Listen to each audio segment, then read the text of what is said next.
Alors, peu d'espoir de mon point de vue. Premièrement, parce que pour l'instant, aucune des conditions nécessaires à la résolution du conflit ne sont réunies de part et d'autre.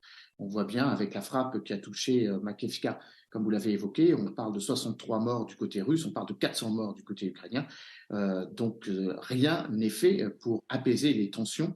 De toute façon, comment pourrait-il en être autrement, puisque les forces ukrainiennes continuent à récupérer les territoires qui ont été conquis militairement depuis le 24 février dernier, et la Russie continue à mobiliser militairement sa jeunesse pour aller mener cette opération militaire spéciale. D'ailleurs, le narratif a changé puisque Vladimir Poutine lui-même évoque de plus en plus fréquemment qu'il s'agit bien d'une guerre. Il l'a dit il y a quelques jours quand il s'est adressé à ses propres forces aux armées.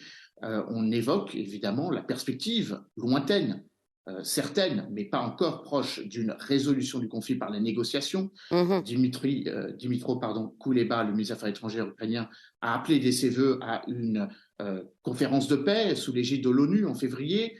Le président ukrainien, Volodymyr Zelensky, a confirmé que dans les premiers jours de janvier, il y aura bien une conférence réunissant l'Union européenne et l'Ukraine pour essayer de trouver les solutions de la fin de ce conflit.